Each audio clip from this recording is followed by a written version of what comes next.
Bonjour chers membres et amis de la communauté chrétienne de Stockel. Je suis contente de pouvoir encore m'adresser à vous ce jeudi. J'ai mis devant moi la photo du camp d'église à Genneval.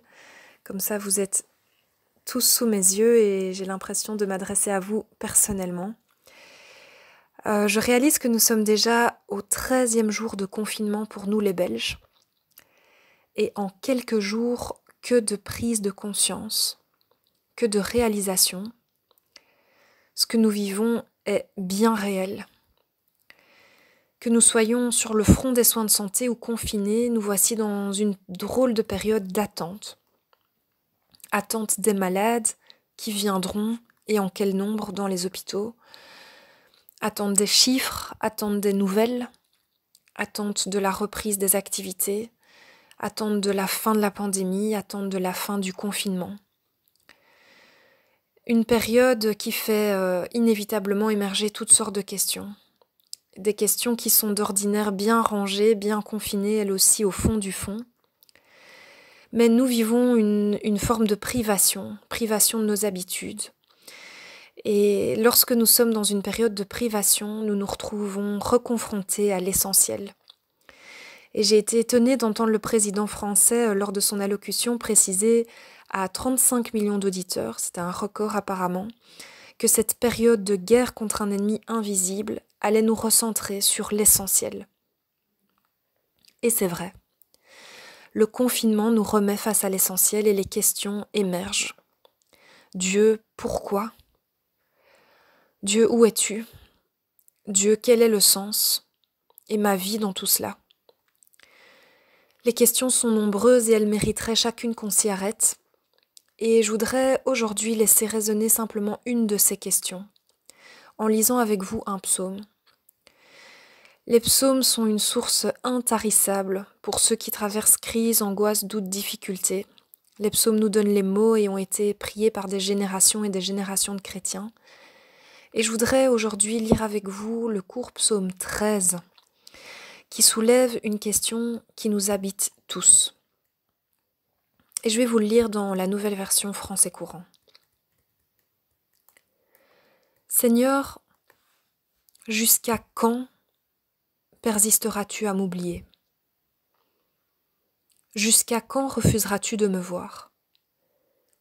Jusqu'à quand devrais-je me faire du souci ? Me ronger de chagrin tout le jour ? Jusqu'à quand mon ennemi aura-t-il l'avantage ? Seigneur mon Dieu, regarde et réponds-moi. Rends-moi un peu de force. Sinon mes yeux se fermeront pour le sommeil de la mort. Sinon mon ennemi se vantera d'avoir eu le dessus, et mes adversaires se féliciteront de ma défaite. Moi je compte sur ta bonté, et je veux me réjouir de ton secours. Seigneur, je veux chanter en ton honneur pour tout ce que tu fais en ma faveur. Alors on pourrait relire tout le psaume en mettant la première personne du pluriel. Jusqu'à quand persisteras-tu à nous oublier ? Refuseras-tu de nous voir ? Regarde-nous, Seigneur, comme l'épreuve que nous traversons est collective, même mondiale.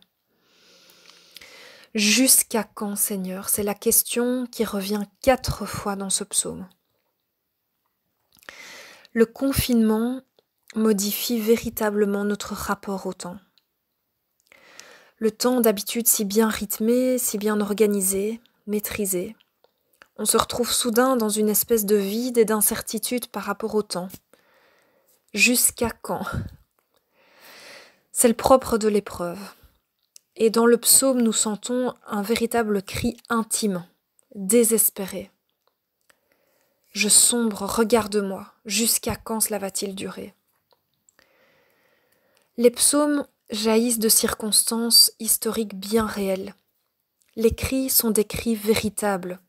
Souvent on les spiritualise, mais il faut se rappeler qu'à la base, il y a vraiment un cri humain de désespoir à la base de leur écriture. Et en cette période, c'est vraiment l'occasion de retrouver le sens premier des psaumes et de faire nôtre ces cris qui sont poussés vers le ciel. Jusqu'à quand, Seigneur ? Et c'est vrai que c'est le premier élan que nous ressentons avec la privation et avec la souffrance, Quel est le terme? Jusqu'à quand cela va-t-il durer? Si on connaissait le terme, on reprendrait en quelque sorte le contrôle, la maîtrise de l'avenir.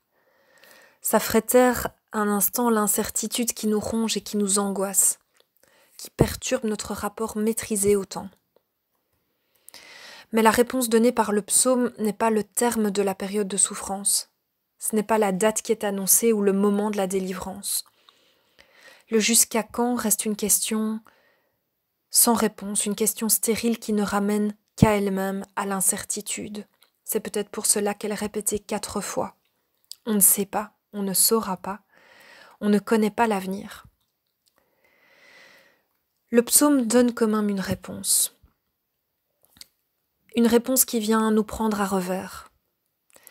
À la fin du psaume, on observe une sorte de césure, de rupture. Il y a un basculement.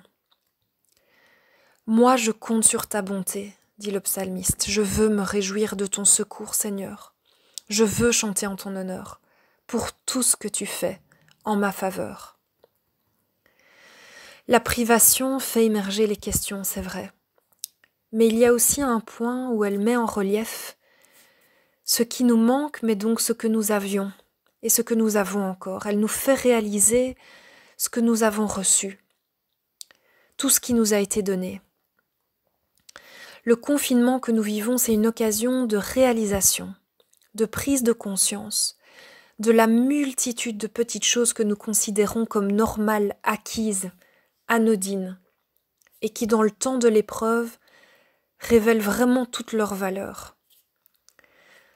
Se rencontrer, se serrer la main, se serrer dans les bras, passer un après-midi en famille, rencontrer des amis, faire un pique-nique au soleil, pouvoir aller travailler tout simplement, avoir un travail, aller et venir librement.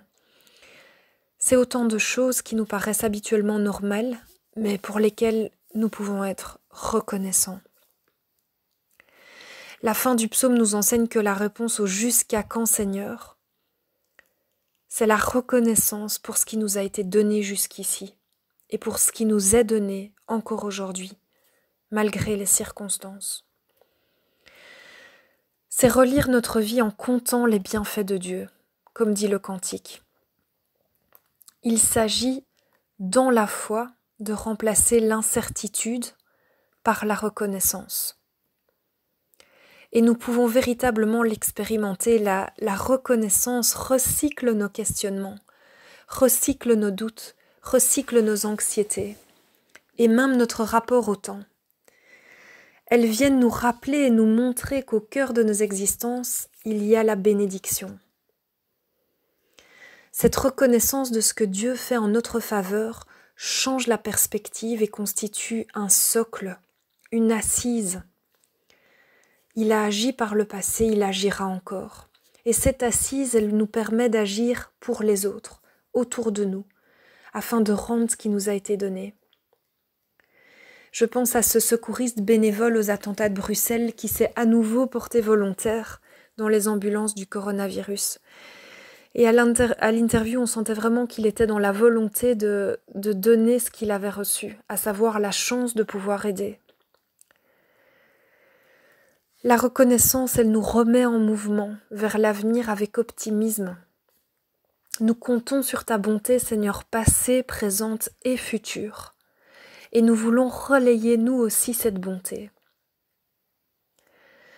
Nous nous approchons à grands pas de la Pâque où le plus grand des cadeaux a été offert à l'humanité. Que dans les jours de carême qui suivent, nous puissions remplacer le jusqu'à quand par le merci. Remercier Dieu pour tout ce qu'il a réalisé ici-bas, pour tout ce qu'il a réalisé dans nos vies à chacun, et tout ce qu'il va réaliser encore, car ses compassions ne sont pas épuisées. Chaque matin, elles se renouvellent. Sur cette fondation solide, nous pouvons œuvrer pour les autres et pour l'avenir avec espérance. Peu importe, jusque quand.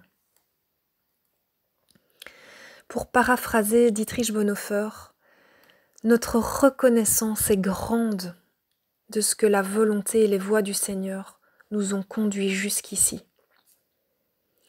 Et grande est notre confiance de pouvoir agir avec responsabilité aujourd'hui et demain, dans les mains de Dieu.